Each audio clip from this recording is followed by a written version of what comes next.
Welcome to the Aephoria podcast, Conversations with Elders. This is your host today, Lucille Greeff. And today I'm very excited to be speaking to Mark Wortley from Jonga Training and Facilitation.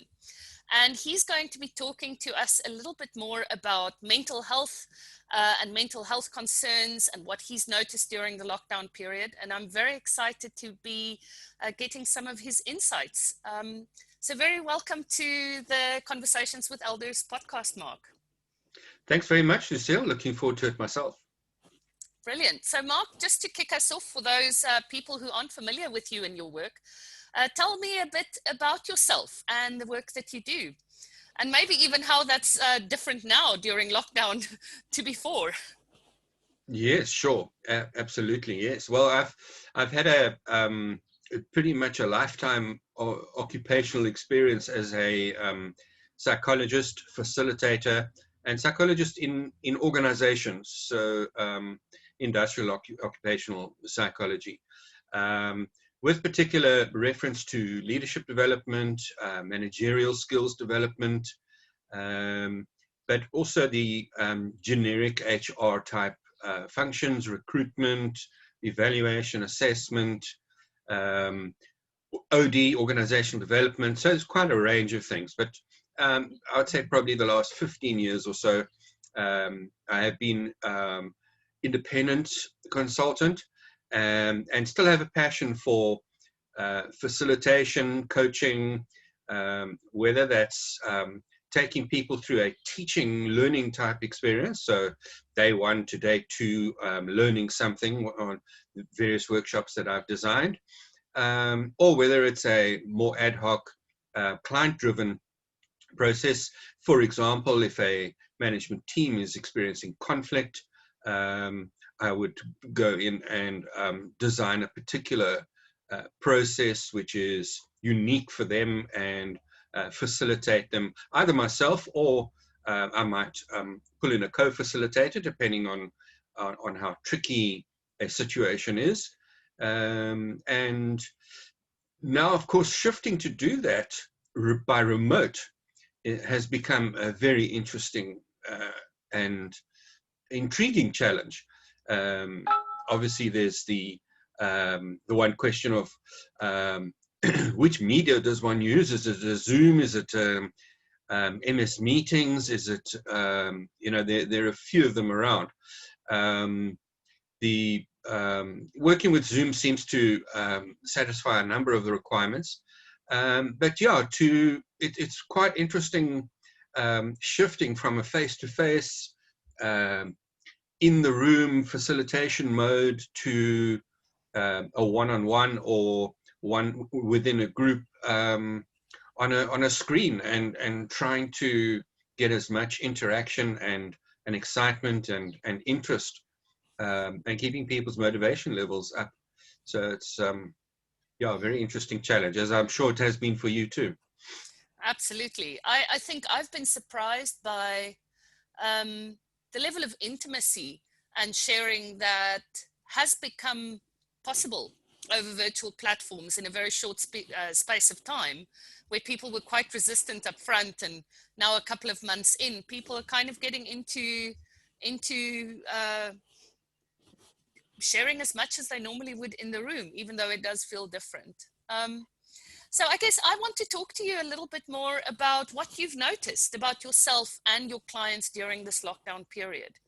What are some of the challenges that you've seen people face at work now that they weren't grappling with before the pandemic got us into different ways of working?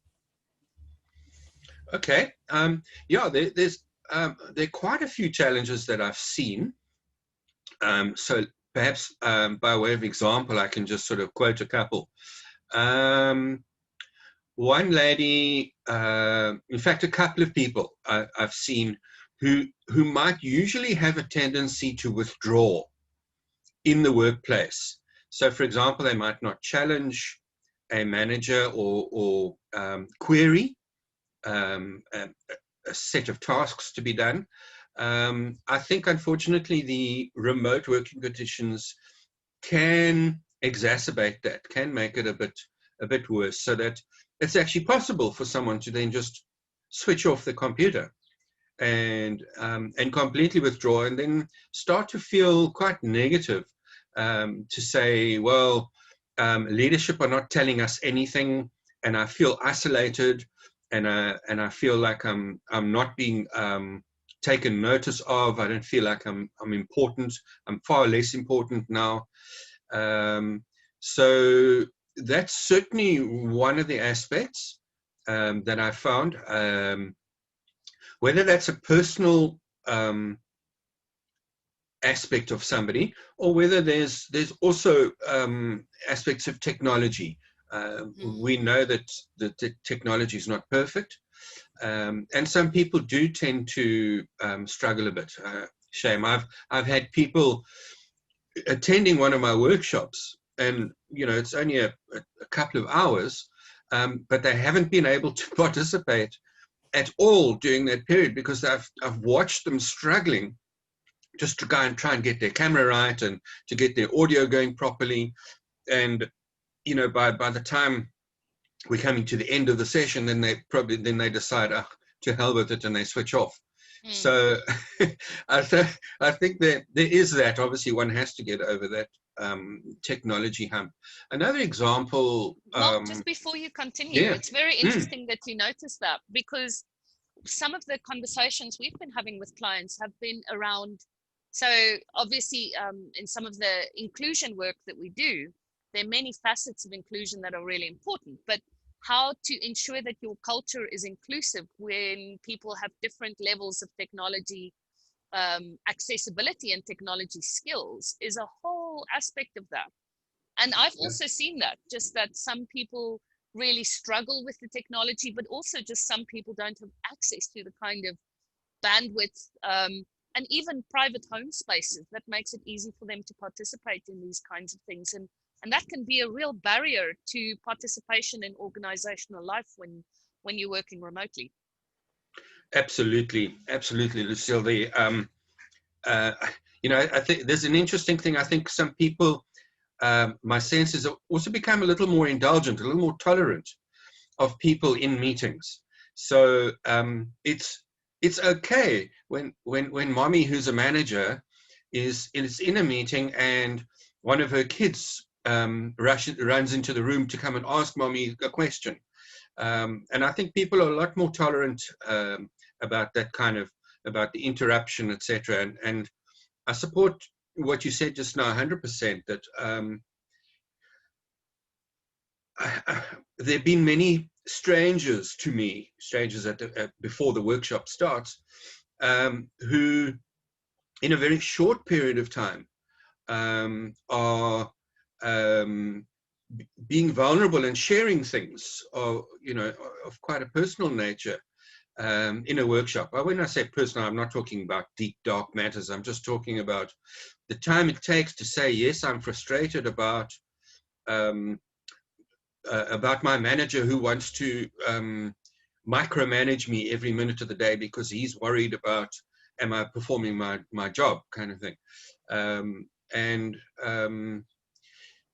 at the same time, it's cathartic for people. I think that's one of the things that happens in the sessions that I've seen with people, is they find it really useful to be able to just articulate what they're going through, what they're feeling, and just get it out there. And the workshop is not a terribly sophisticated, intricate experience. It's some very down-to-earth things. I think a lot of people say, well, hell, what should I do to thrive being a remote worker? And so we've put together a very straightforward template or framework, which we can have a look at briefly just now when we possibly look at some slides, and just gives people a hook to hang something on and to do some stuff which is positive and constructive for their mental health, their general sense of well-being. Yeah, absolutely. I mean, I've also noticed, and as you say, there's a lot more of life coming into work. when we work remotely, whether it's children or the infamous cats walking across the screen, or even just the intimacy of being inside people's homes in some Yes, kind of way, and people seeing what each other's homes look like, which they may not otherwise have done in many years of working together. Is, that's for right. me, it seems like part of what's been happening to mental health is that our capacity to kind of bracket, this is work, this is personal, this is home, this is office, has really diminished, because we're doing everything in the same space and Yeah, with the same people kind of around. So that bracketing, which often supports, I guess, a form of dissociation between spaces, but also helps us to contain and maintain a sense of control, is ripped away from us in some kind of way, which means that with everything being there all the time, it's a lot more exhausting for many people. And so I've definitely met quite a number of my clients who say, I feel more exhausted by work than I yeah, did before. And it feels that it's taking more to get things done, even though yes. I'm not in the traffic, even though, you know, supposedly I should be working in a better way. I'm finding that the opposite actually happens. Absolutely, Lucille. I think it's that's one of the things that you know, what exactly what you're talking about. What we've experienced as well. What I've seen is that this the pressure on the boundaries, breaking down those boundaries, and um, uh, you know, you're becoming diffuse, if you like, so that you that people it just in itself, I think it's somewhat anxiety provoking to say, well, is someone intruding on my privacy here? And how do I keep myself whole throughout this? So it's a very subtle thing, but a pretty powerful thing. And from what I hear you saying, you've seen that happening as well. Yeah. And I mean, then that with the complexity, is someone intruding on my privacy? Managers feeling completely out of control, and some of them going to over monitoring and Yeah. almost starting to feel like the Gestapo in some way, trying to make sure that people are working when they say they're working. Yes, absolutely, absolutely. And I mean, it's a very human nature thing for people to do for people to do funny things. I remember in one of the workshops, there was a woman that was struggling a bit with her technology, and at one stage she decided to just switch off her video, but then she switched it on again for some sort of reason, and she was lying flat on her back in her lounge with her headphones on and participating in the session that way. So it's, you know, you never know when someone's kind of processing your claim and they're doing it from home. Are they in the bathroom? Well, there was that one, I think it was a cabinet meeting where the toilet got flushed or something like that. So you never know where people are working from. Yeah. And the question is, you know, how do we manage those boundaries in some kind of way? Yes. So from a mental health perspective, Yeah. what do we need to pay attention to support ourselves and our mental health, but also the mental health of our staff members, our colleagues, our peers? And how can we make sure we don't all turn into burnt out zombies? Yeah. No, it's a very important question. It's you kind of I think there are a lot of people that didn't really think about what are the psychological impacts of Zooming, of remote meetings. And I think there's a whole lot of knowledge that's being generated consistently. The World Economic Forum calls this the biggest psychological experiment ever, because as you can imagine, it's across the world, what people are going through. So I have a very straightforward framework. I had a look around at all sorts of sources about what you should do to keep your well-being on a good level, and it seemed to fall into quite neatly into a framework. I like working with frameworks. It's kind of like you can do all sorts of things with a framework. You can create a checklist for yourself. How am I doing this week? Whereas if you don't have some kind of framework or some kind of content, you don't really know where to start. So the framework that I've got is a fourfold one. It's been used for decades, and that is looking at the physical elements, emotional elements, cognitive elements, and spiritual elements of oneself. And I can unpack a few of those when we have a look at the slides just now. But essentially, there's in the slides you'll see I've made a distinction where these the elements underneath that framework are generic in terms of what should you check up on, what should you be aware of with your own mental health. Yeah, there's a slide there that has got the physical, emotional. Now, what you see there is the ones that are with the asterisk are elements that are specific, and they've been mentioned specifically with regard to lockdown. What you should be important for you to look at and take care of when you are looking at your own well-being throughout remote working and lockdown. So exercise, it comes up for anything. Exercise is like, if there's one silver bullet, if there were to be a silver bullet, this is it. And exercise doesn't mean you must go and start training for Ironman. It just means get some movement and do it regularly, even if it's only 5 minutes a day. Start twice a week, start 3, and then move it up 3 days a week, etc. I think the regularity of it is what is important. And that other item under the physical there, nature, is also very relevant to lockdown, and that is connecting to nature. The examples that are often mentioned are go for a walk in a forest or where there are trees and plants, because there are in fact quite well-known health aspects to going to a forest or going to a bunch of trees. The trees and plants exude a certain chemical called phytoncides, which is their natural immune system against insects and disease, plant disease, etc.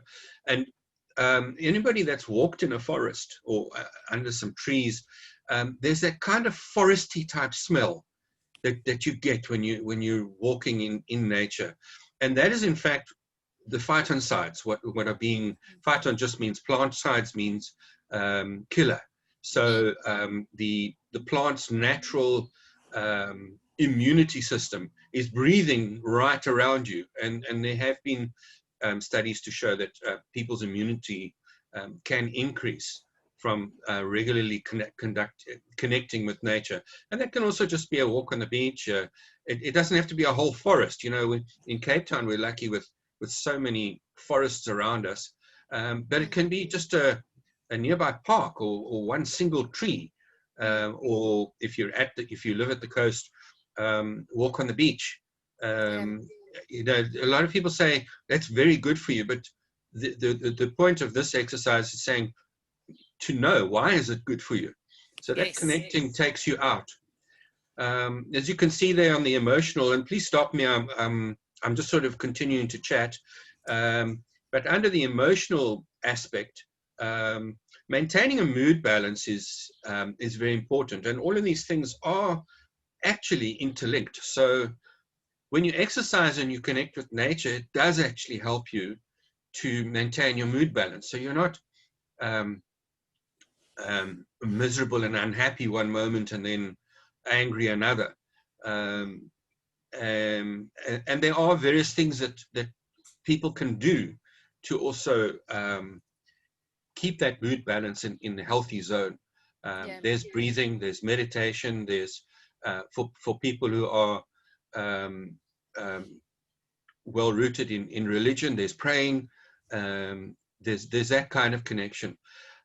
just sharing feelings is actually quite an amazingly important aspect. You and I were talking just now about how people are quite remarkably open and sharing in remote meetings like this, virtual meetings, and it's good to hear that. And one of the elements is that they need to do that. If you're sitting and working from home and you're not talking to anybody and saying, I feel angry today, I feel frustrated today, or I feel like I really got on top of things today, whatever the feelings are, whether they're positive or negative, there's a lot of information out there that says, come out of your shell and share your feelings. And it doesn't have to be with people close to you.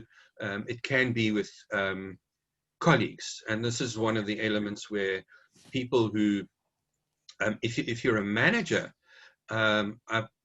you would do well to foster this in your team, and have people actually put it on the agenda, put it on your meeting agenda. How are you feeling today? Or what's one good thing that you felt this week, kind of thing, just to almost formalize it. And by formalizing it, you normalize it as well. Absolutely. And I think that issue of normalizing the anxiety, the fear, the exhaustion, the frustration, the moments of joy as well. But I mean, a lot of people that I've spoken to have said that they feel sometimes they wonder if they're abnormal in some way for experiencing so much anxiety. Yeah. And just hearing that other people are also finding it tricky to work from home, just as a starting point, is a really, really great thing. And I guess my invitation to the leaders and managers listening to this podcast would be, remember that when you ask people to share their feelings, it doesn't have to be your job to fix for those feelings. Your job is to just hear them and normalize them in some way, rather than taking them all on as senses of responsibility. It's okay for people to feel frustrated and anxious. In fact, it's quite normal. It would be abnormal for everyone to be absolutely fine all the time in these weird circumstances. Absolutely, yes. You know that old saying, when all around you are losing their heads and you're not, there's something wrong with you. Yes, absolutely, Lucille.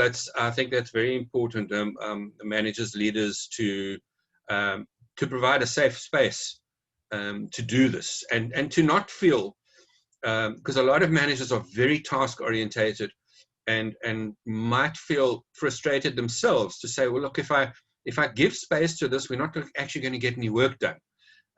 But in fact, the truth is the other way around, is if you don't give space to it, it can certainly cause blockages in people's attention spans, in their general well-being, in their motivation, and which will obviously affect levels of performance.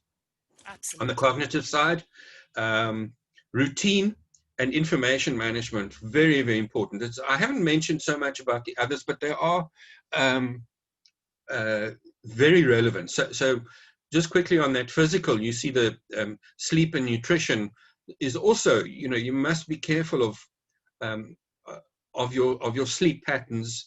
On the emotional side, family and relationships, that's so members of your family, but also relationships outside of your family that you should be looking after, and that would include work.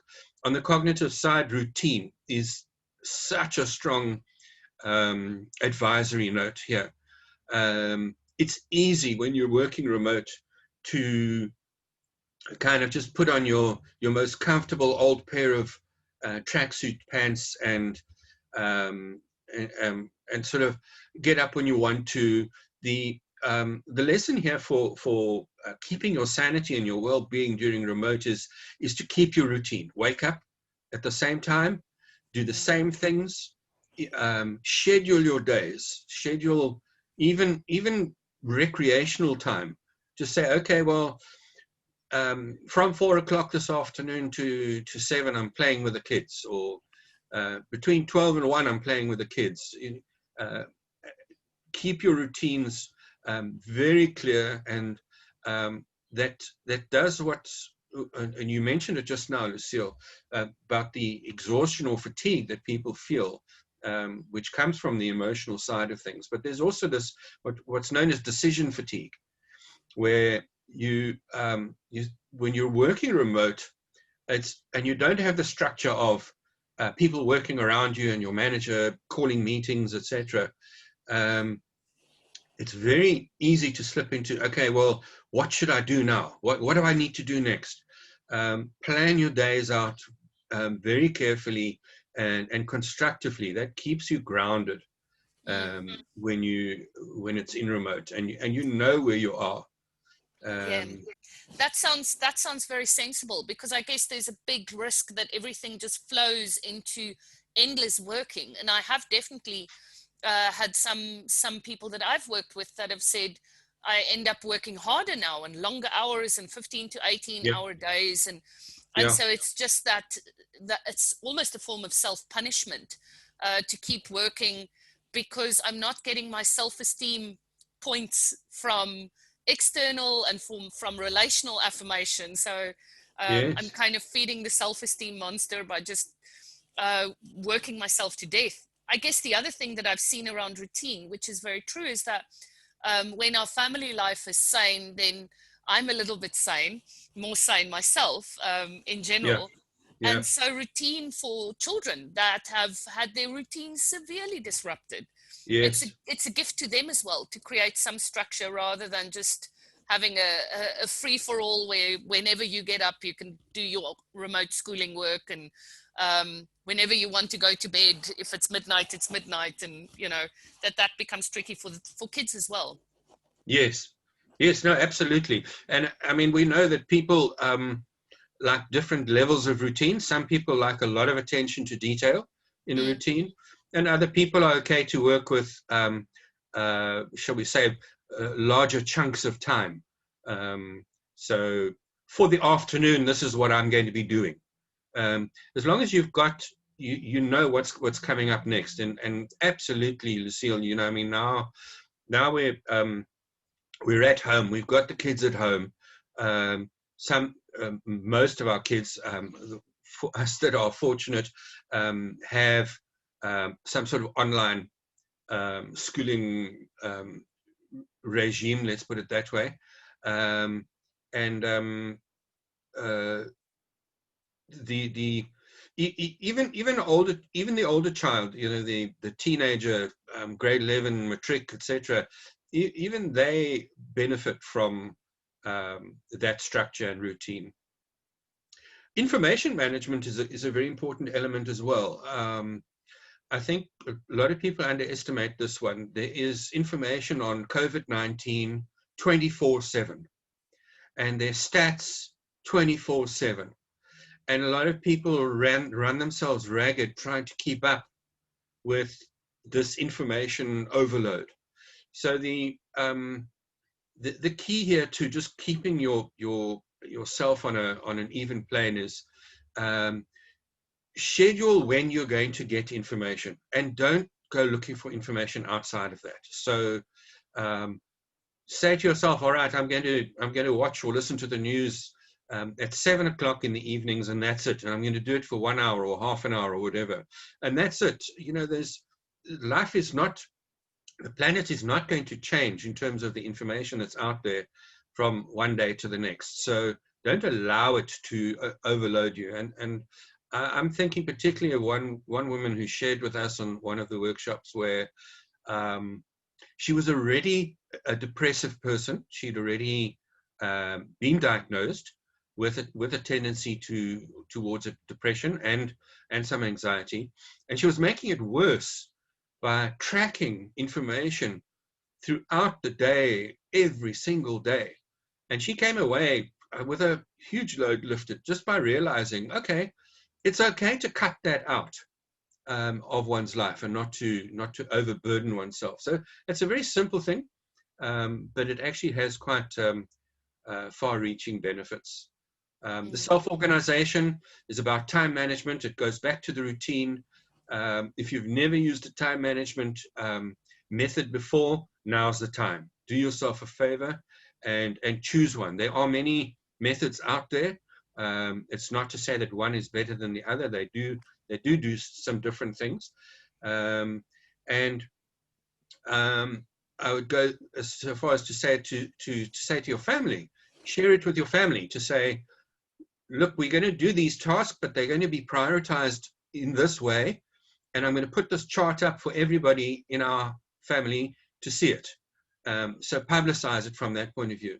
If you're a manager, get your team to use the same prioritizing framework. If everyone's working off the same one, it makes a world of difference. A good example is a guy that I was working with, a principal of a school, who got his management team, his school management team, working with a particular framework, and they all then started working according to that and ranking tasks by an agreed upon prioritizing system. Changed a lot of things in that team. There was a lot more coherence, people working in a much more aligned way, reduced tension, it reduced anxiety, it reduced friction within the team. So, something quite cognitive, quite can have quite far-reaching benefits. Over to you. I guess that is part of what we need. So because everything is so uncertain, and the way in which uncertainty affects us is it increases anxiety. So any small steps that gives us a sense of control or some sense of certainty back is a kind of taking back some power and agency, rather than just being at the mercy of global forces that I have no control over. Absolutely. I think that word that you've used, control, is a very, very important element in terms of one's well-being. And yeah, urge anybody just to do what they can to keep in control.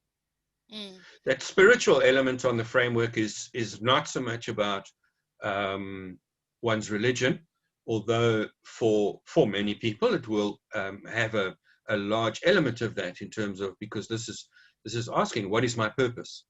What am I doing? Why am I doing this? And that's why I've put it in a more secular view, but that's not excluding a religious element for people for whom that's important. But it is about personal meaning, and many people have never done a personal vision, for example. So this is a good time to take a methodology, a vision board or a storyboard, and people can Google it. There's stacks of stuff out there that you don't have to pay for, where you can learn how to do these kinds of things. Put together your personal meaning, your storyboard. Do it with your family. It's a very powerful bonding and also quite creative experience to share it with people. So once you share it with your family, you can also buddy up with perhaps someone at work. And this needn't necessarily be your very personal goals. It can be then much more around what are your career goals or your year's goals. Share that with people. Have it, put it in writing, all this stuff, and particularly where, as you say, you've got a manager who's really concerned about keeping levels of performance up. I strongly recommend here that you connect with that manager, agree, actually make a contract to say, we can meet X number of times a week, or once a day, or every second day, or whatever it is, but have that in writing. And as with the career and work goals, so also the one thing I meant to mention on the cognitive side, which is what I'm just coming to that now under this block, but it belongs under that mental alertness aspect, and that is under lockdown, under remote working conditions. Do not forget to keep your personal development going. Very important for people. I think that's part of one's meaning, and that's why I've linked it here, is continuing with learning things, whether it's a long-term or short course. There's quite a lot of stuff out there that's for free, because people are realized, under lockdown conditions, there's not a hell of a lot of money going around, and people welcome stuff that is free. It's well known that for example, to allay dementia or Alzheimer's disease, they say you should learn one new significant thing a year. So learn a new language, for example. I mean, that's quite an undertaking. Or learn a new skill. This is all about being mentally alert and making sure that you are in control. Once again, you're in personal control. Yeah, and I think, Mark, it is a fine line around learning new skills, because we are semi-traumatized, and so we should so for me, it's like, yes, let's continue learning, because that does give us a sense of meaning and self-efficacy. And at the same time, if we pressurize ourselves too much, we can add to the anxiety and stress burden in some way. So stretch yourself, but don't feel that you need to finish your PhD, this Absolutely. year. No, absolutely. Make it realistic in terms of the context at this point in time. Most definitely. Small steps. That's what I was doing now. Do small, even the smallest thing. It doesn't matter how small it is. If you just do something that you knew that you didn't do yesterday, you didn't know how to do yesterday, that's also fine. You're still in that well-being state.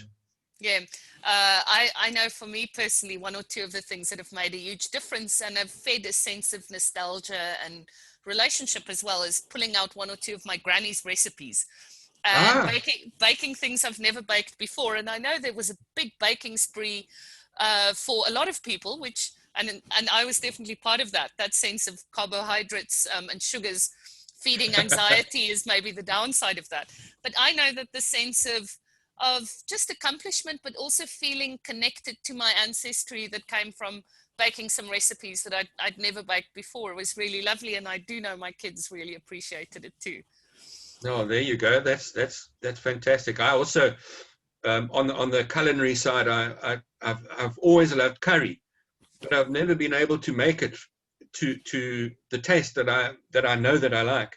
So I decided to hell with it, and I actually got a couple of books and decided to really get to the nitty gritty of it, and taught myself some stuff, which was really nice. Just that learning journey as well. If I look back to a few months back earlier this year, it's quite a difference, and it feels good. It's a sense of accomplishment. Yeah. Fantastic. So as we wrap up, I guess any advice you have for organizations or for people who are worried about their own or the mental well-being of others, what can they do?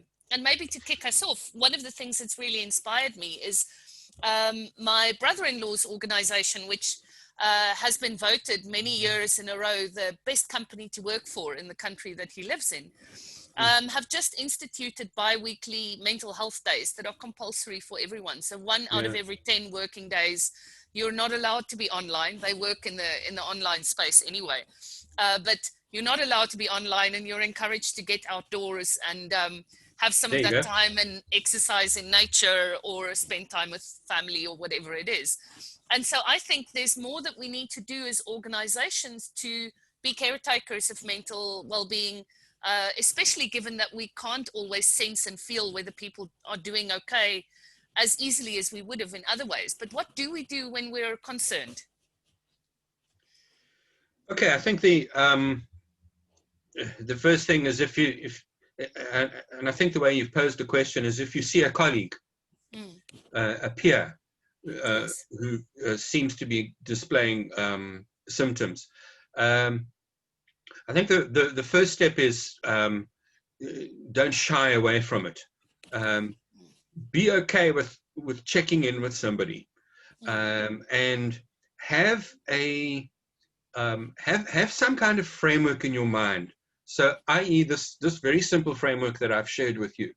Have in your mind some range of questions which you might ask to be able to assess, is this person taking strain in the physical space, or the emotional, or cognitive, or spiritual, or a combination? So that's my first recommendation. Is it's fine to go and ask someone, are you feeling okay? Or I've noticed such and such, are you feeling okay? I think it really helps someone to have some kind of framework in their mind around which to ask those questions. Hopefully, if someone is in that situation in a company, the company has a reasonable employee assistance program. But if they don't, then the usual route is check in with either the line manager and or the HR manager or internal HR consultant. Along those lines, it would be very useful for exec leaders and the HR fraternity in a company to have gone through some kind of workshop which spells out some of the aspects or elements of mental health, positive mental health. Because it's I think if you just say that phrase, I think people will and if they haven't got any kind of structure or hook to put that on, it becomes an amorphous thing. What do you mean by positive mental health? Do you mean am I sane, or am I mad, or am I abnormal? So whereas if you can just if people can just learn to get as pragmatic about it as possible. Certainly there are conversations about people's identity, self-esteem, self-efficacy, some of the deeper conversations people might have. But I think if they're at the end of the day, if you see somebody that seems to be taking strain at work, what one wants is that person to be taking the first steps out of their difficulties. Let's put it that way. Absolutely. And for those of you watching and listening to this, please know that referring to a mental health practitioner is a really good suggestion if someone is really struggling. And for a list of people that have been accredited in the identity maturation and Enneagram work, you can look at aephoria.co.za, and Mark is one of our accredited practitioners there. So please feel free to reach out. And I absolutely agree with you. We need to educate ourselves a lot more around mental health and mental well-being. And so I know that your workshop is an amazing starting point for leaders who are wanting to do just that, as a way of also, not shirking that part of what is happening here. I know a lot of effort has gone into making sure that we have overall physical health and financial survival in our organizations, but the tail of this comet is the mental health implications that you've been speaking about. That's a very nice analogy, yes. So, Mark, any last parting thoughts for people? I'm very appreciative of your time. So anything else that you want to share as we close off? No, I think that's about it, Lucille. Thank you so much for the opportunity. It's great to be talking about it. And I think the message is to everybody, you can do something, no matter how small it is, and it will make a difference. So, step out, grab it, take a journey to a better sense of well-being. It is possible. Wonderful. Thanks so much, Mark, and thank you so much for your time. Thank you, Lucille.